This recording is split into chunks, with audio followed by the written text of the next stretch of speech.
بسم اللہ الرحمن الرحیم۔ السلام علیکم ورحمۃ اللہ وبرکاتہ۔ حضرت ابن عباس رضی اللہ تعالیٰ عنہما سے مروی ہے کہ رسول اکرم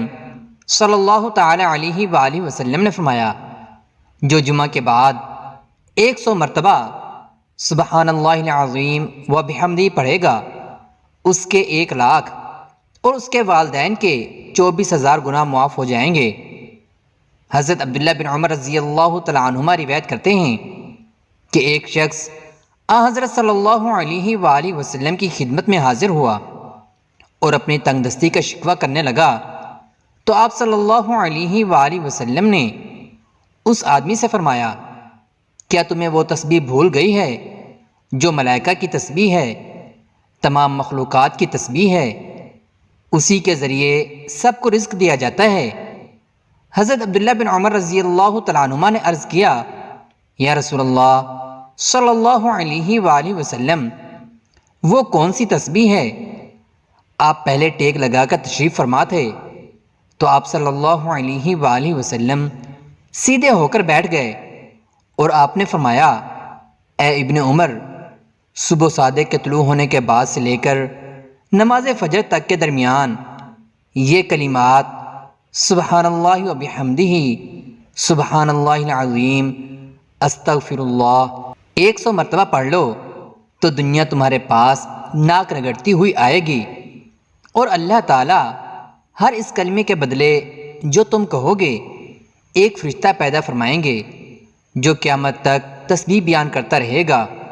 اور اس کا ثواب تمہیں ملے گا۔ نماز جمعہ کے فوراً بعد اول آخر 3 بار درود شریف پڑھ کر 70 بار المعطی هو اللہ پڑھیں، مگر شرط یہ ہے کہ سلام پھیرنے کے بعد حالت نماز میں ہی بیٹھے رہیں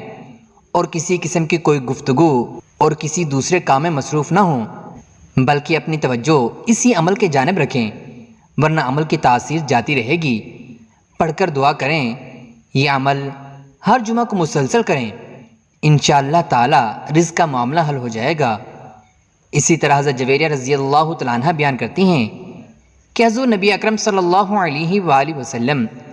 صبح کی نماز پڑھنے کے بعد صبح ہی ان کے پاس سے چلے گئے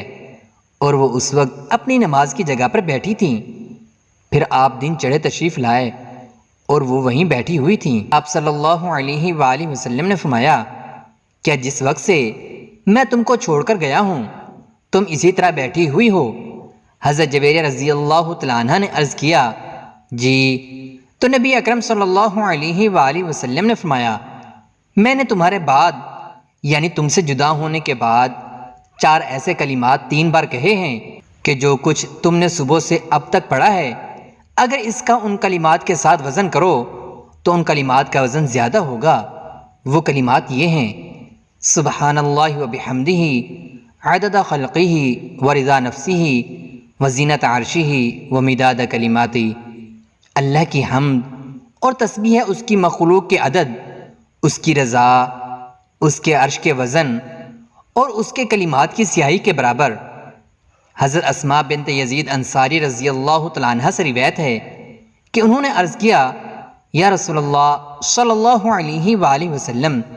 میں عورتوں کی فرستادہ آپ کے پاس آئی ہوں، یعنی عورتوں نے مجھے یہ کہہ کر بھیجا ہے کہ مرد جمعہ اور جماعت اور عیادت مریض اور حضور جنازہ اور حج و عمرہ اور اسلامی سرحد کی حفاظت کی بدولت ہم پر فوقیت لے گئے۔ آپ صلی اللہ علیہ وآلہ وسلم نے فرمایا، تو واپس جا اور عورتوں کو خبر کر دے کہ تمہارا اپنے شوہر کے لیے بناؤ سنگار کرنا یا حق شوہری ادا کرنا اور شوہر کی رضامندی کا لحاظ رکھنا اور شوہر کے موافق مرضی کے اتباع کرنا، یہ سب ان اعمال کے برابر ہے۔ اسی طرح ایک اور حدیث مبارک میں ہے، حضرت عبداللہ بن مسعود رضی اللہ تعالیٰ عنہ سے روایت ہے کہ رسول اللہ صلی اللہ علیہ وآلہ وسلم نے ارشاد فرمایا، جو شخص ہر شب میں سورۃ واقعہ پڑھتا ہے وہ کبھی بھی فاقے کی حالت کو نہیں پہنچتا۔ حضرت ابن مسعود رضی اللہ تعالیٰ عنہ اپنی لڑکیوں کو حکم دیا کرتے تھے کہ وہ ہر شب میں یہ سورت پڑھا کریں۔ ان دونوں روایتوں کو بہقی نے شعب الایمان میں نقل کیا ہے۔ مغرب اور عشاء کے درمیان یہ سورت پڑھنی چاہیے۔ حضرت ابو ہریرہ رضی اللہ تعالیٰ عنہ کہتے ہیں کہ رسول اللہ صلی اللہ علیہ وآلہ وسلم نے فرمایا، جب جمعہ کا دن آتا ہے تو مسجد کے ہر دروازے پر فرشتے آنے والے کو لکھتے رہتے ہیں، جو پہلے آئے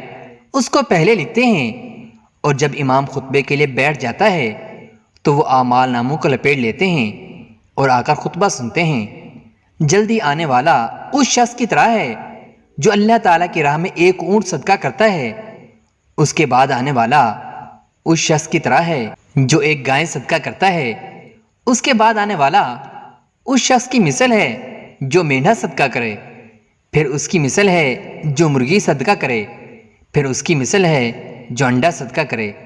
امیر المومنین حضرت سیدنا علی بن ابی طالب رضی اللہ تعالیٰ عنہ سے روایت ہے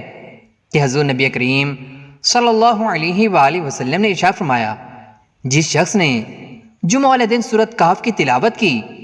تو آئندہ جمعہ تک ہر طرح کے فتنے سے بچایا جاتا ہے، یہاں تک کہ اگر دجال بھی نکل آئے تو اس سے محفوظ رہے گا۔ اسی طرح حدیث مبارکہ میں آتا ہے کہ جس شخص نے سورۃ کہف کی پہلی 10 آیتیں حفظ کر لیں اور پابندی سے پڑھتا رہا، وہ دجال کے فتنے سے بچا دیا جائے گا۔ اسی طرح آخری 10 آیتوں کے متعلق بھی روایت آتی ہے، اور اسی طرح ایک روایت میں یہ بھی آتا ہے کہ جو شخص سورۃ کہف کی پہلی 3 آیتیں پڑھتا رہے گا وہ بھی دجال کے فتنے سے محفوظ رہے گا۔ جمعہ کے روز کثرت کے ساتھ حضور نبی کریم صلی اللہ علیہ وآلہ وسلم کی ذات گرامی پر دروشی پڑھنا چاہیے۔ آپ صلی اللہ علیہ وآلہ وسلم نے ارشاد فرمایا، جمعہ کے دن کثرت کے ساتھ مجھ پر درود شریف پڑھا کرو۔ جو کوئی مجھ پر جمعہ کے دن درود شریف پڑھتا ہے میرے سامنے اس کا درود شریف پیش کیا جاتا ہے۔ درود شریف چاہے دن کو پڑھا جائے یا رات کو، ثواب برابر ہے۔ چنانچہ آپ صلی اللہ علیہ وآلہ وسلم نے ارشاد فرمایا، جمعہ کے دن اور رات کو مجھ پر کثرت سے درود پڑھا کرو، کیونکہ جس نے مجھ پر ایک مرتبہ درود شریف پڑھا اللہ تعالیٰ اس پر 10 رحمتیں نازل فرماتے ہیں۔ حضرت انس بن مالک رضی اللہ تعالیٰ عنہ نے بیان کیا کہ میں نے نبی اکرم صلی اللہ علیہ وآلہ وسلم سے درخواست کی کہ آپ صلی اللہ علیہ وآلہ وسلم قیامت کے دن میرے لیے شفاعت فرمائیں۔ آپ صلی اللہ علیہ وآلہ وسلم نے فرمایا، ضرور کروں گا۔ میں نے عرض کیا، اللہ کے رسول صلی اللہ علیہ وآلہ وسلم، میں آپ صلی اللہ علیہ وآلہ وسلم کو کہاں تلاش کروں گا؟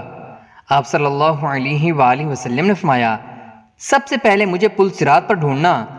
میں نے عرض کیا، اگر پل صراط پر آپ سے ملاقات نہ ہو سکے تو فرمایا تو اس کے بعد میزان کے پاس ڈھونڈنا۔ میں نے کہا، اگر میزان کے پاس بھی ملاقات نہ ہو سکے تو فرمایا اس کے بعد حوض کوثر پر ڈھونڈنا، اس لیے کہ میں ان 3 جگہوں میں سے کسی جگہ پر ضرور ملوں گا۔